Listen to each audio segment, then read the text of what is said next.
Give me a break, man. Give me a break, man. Let's watch Victor from Japan. Hello there, morons. It's Victor. Give me a break, man. Give me a flake, man. The king of the morons. Here with a response video to two videos. One by Deep in Japan. The actual username is Deep in Japan 1. And another one by a channel called Find Your Love in Japan. I think the guy behind that is Nobita. I met him at the YouTube party. Deep in Japan, I'm not sure who are the members of that channel, but I do know Reina is one of them, and she told me about her video because it was getting quite a bit of hate when it came out on September 16th. Now, my birthday was September 11th, which I only mentioned because you didn't give me a present. No. Because I got sick almost immediately, and I've been sick since then. I'm just getting over it now. So what am I doing? I'm staying up late. Yeah, which is not good. Anyway, maybe I should drink some whiskey. I haven't had much to drink in the last few weeks. Okay, but I want to keep this short, so let's get to it. So pranks.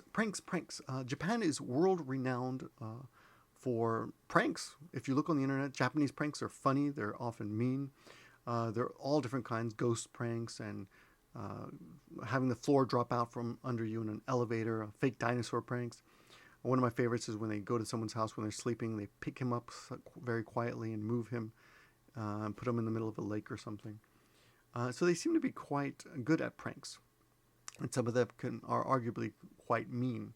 But there's something that you don't see in Japan a lot, and it's the YouTube social experiment type of prank. And they seem to be frowned upon, which we've just discovered through these two videos. Now, when I first saw Reina's video, Deep in Japan video, which is entitled, by the way, Social Experiment: How Kind Are Japanese People?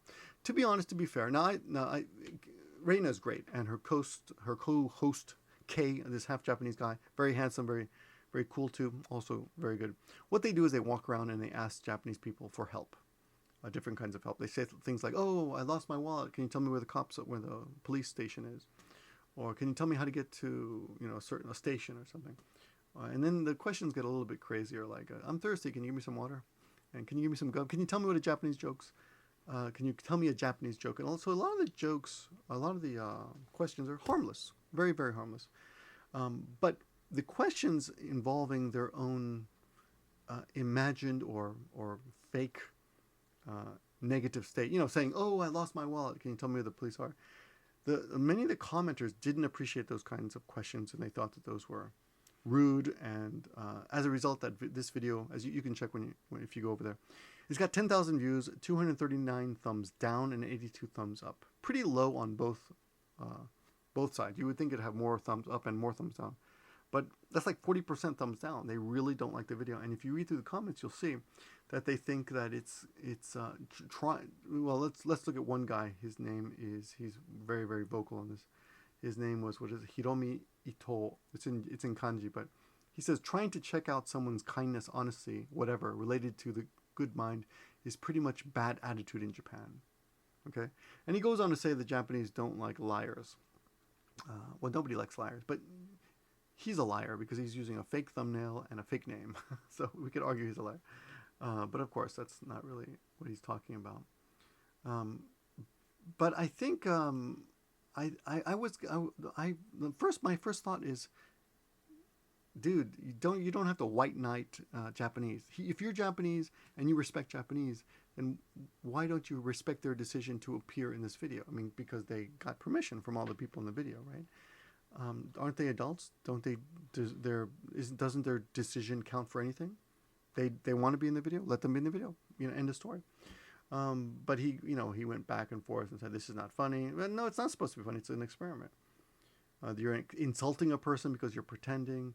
He goes on, and but it got me to thinking about kind of a moral dilemma we have here, which is these kinds of pranks in YouTube Japan. Because YouTube Japan is not exactly Japan, when you put it on YouTube, it becomes accessible to the whole world, and it becomes accessible to everyone's morals. So most people, I think, in the world would argue that this is a very harmless video, and if anything, makes Japan look great. And they don't think. I would say most people most non-Japanese would say that. And I pointed out a couple other videos that are a couple of other social experiments that were extremely popular in America. One of them is the freezing homeless child, in which one of the video makers, his younger brother, pretends to be a homeless child. He has an old raggedy T-shirt and he goes outside, and everyone walks by him and ignores him. And to me, this video seems to be much more harmful or insulting because the kid's not really homeless. And again, I can't put my finger on it exactly, but it kind of, if you watch this video, you might think in the future, anytime you see homeless people, like, I wonder if that guy's really homeless, because they do such a good job here. But here's the thing about that video. It got 131,000 thumbs up and 3,400 thumbs down, which is almost a 100-to-1 ratio in their favor. People just love this video, and it's got 18 million views. Very successful video, right?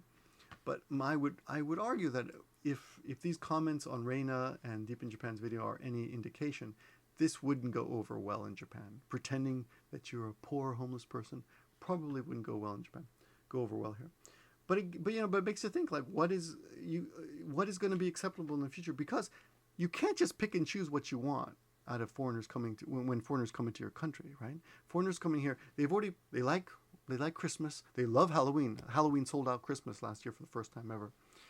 They love Western fashion, Western food, Western hairstyles.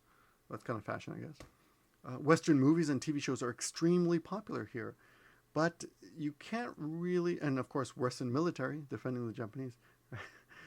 So it's hard to, you can't really pick and choose, is what I'm saying, right? If you're going to allow any culture into your country, as Americans have learned, in Miami, where they speak Spanish mostly, Miami, parts of New York City, and Texas and New Mexico, Spanish is a big part of the part of the Spanish is everywhere. Everyone speaks Spanish. You can't stop it. That's what happens when you let foreigners in. And you have little communities, little Italy here, little Chinatown, Tokyo Town in I think San Francisco, or is it LA? LA. Anyway, you see where I'm getting at with this. But the Japanese aren't used to this yet, so I think they can still pick and choose. But they can't. So it's going to be interesting to see what happens in the future as more people try to make these kinds of videos here. And there's another thing that I found that was interesting. Another guy did, maybe I mentioned this already, another guy did the same kind of video called where is it? Speaking to non-Japanese strangers in Japanese language. And it's basically the same video. Two Japanese guys walk around and ask foreigners in Japanese a lot of questions. And some of the questions are, can you help me? I'm lost. I need a Starbucks, things like that. But they're speaking Japanese to foreigners. Ironically, no.